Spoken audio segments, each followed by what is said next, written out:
28শে ফেব্রুয়ারি আপনার দাশুরিয়া ভবানীপুরের যে দাদি এবং নাতি সংক্রান্তে একটা জঘন্য অপরাধ সংঘটিত হয়েছে এবং উভয়ে দুইজন ভিকটিম মারা গিয়েছে। সে সংক্রান্তে আমরা গতকাল আপনাদেরকে বলেছিলাম যে আমরা পরবর্তীতে আপনাদেরকে আবার আপডেট দেবো আর কি। এই ধারাবাহিকতায় আমরা আমাদের টিম তদন্ত সাপেক্ষে অনেকভাবে চেষ্টা করে মূল যে অপরাধী যে শরীফুল তাকে আমরা গ্রেপ্তার করতে সক্ষম হই এবং পরবর্তীতে আমরা জানতে পারি যে সে গত 27 তারিখে দিবাগত রাতে এই যখন ঘটনা ঘটে সে রাত 11টার দিকে তার এই ভিকটিমের বাসায় যায়, যার নাম ছিল সুফিয়া খাতুন, উনি তার আপন খালা। সেখানে গিয়ে তার সঙ্গে কথা বলে এক পর্যায়ে যখন সে নাতনির সঙ্গে দেখা করতে যাবে এরকম সময় তার খালা বাধা দিলে পরবর্তীতে সে তার সঙ্গে একটা কঞ্চি ছিল, হাতুড়ি বাটাম যেটা বলে, ওটা দিয়ে সে তাকে মারে এবং সে তৎক্ষণাৎ সে ওখানে মারা যায় বা অজ্ঞান হয়ে যায়। এর পাশাপাশি সে যখন ভিকটিমকে সেতু যে জামিলা আক্তার সেতু রুমে যায়, রুমে গিয়ে তাকে দেখে যখন চিনতে পারে তখন তাকে সে আবার ওই হাতুড়ি দিয়ে পিটায়, মাথায় আঘাত করার সঙ্গে সে সেন্সলেস হয়ে যায়। এর পরবর্তীতে তাকে নিয়ে ঘর থেকে বের হয়ে ঘরের পিছনে একটা পুকুরের পাশ দিয়ে তাকে নিয়ে যায়। ওখানে যখন সে আবার চিল্লানো শুরু করে তখন আবার সে তার হাত থেকে হাতুড়ি দিয়ে তাকে আবার মাথায় আঘাত করে। এরকম করে পুকুরের কর্নারে চলে যায়, পুকুরের নিচে চলে যায় এবং সমস্ত কিছু যা আমাদের একিউজড শরীফুল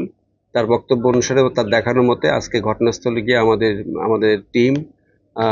এডিশনাল এসপি অপরাধ, পাশাপাশি এই মামলা তদন্তকারী কর্মকর্তা সাব ইন্সপেক্টর বেনু ডিবির টিম সহ সকালে গিয়ে আসামিদের স্বীকারোক্তি অনুসারে ওখানে যে ঘটনাস্থল যেখানে পুকুর ছিল সে পুকুর থেকে আপনারা দেখছেন যে এই দুইটা জিনিস উদ্ধার করে। পাশাপাশি এবং তার বক্তব্য অনুসারে সে যখন পুকুর থেকে তাকে নিয়ে যায় তখন টেনে ওঠে তখন তার প্যান্ট ভিকটিম যে সেতু পায়জামা খুলে যায়। এর পরবর্তী তাকে আবার সামনে কিছু দূর নিয়ে গিয়ে যখন আপনারা অবশ্যই ঘটনাস্থল ভিজিট করে ওখানে একটা নতুন বাসা হচ্ছে, ঘর করতেছে, তার পাশে একটা ফাঁকা জায়গা যেখানে সর্ষা ক্ষেত ছিল সেখানে নিয়ে গিয়ে তারপরও তাকে ওখানে সে একটু সেন্স আসে এবং চিল্লায়, তখন আবারও তাকে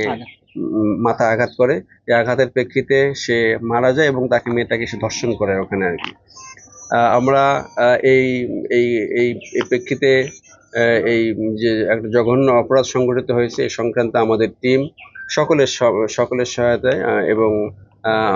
এটাকে আমরা ডিটেক্ট করি। পাশাপাশি শরীফুল সে এটাকে স্বীকার করে এবং তার পরবর্তী আপনারা দেখছেন যে আমরা ঘটনাস্থলে গিয়ে তার দেখানোর মতে তার ব্যবহৃত যেসব যন্ত্রপাতি জিনিস ব্যবহার করে তাকে আঘাত করে এবং পর্যায়ক্রমে যে victim Sufia Khatun 65 years old, পাশাপাশি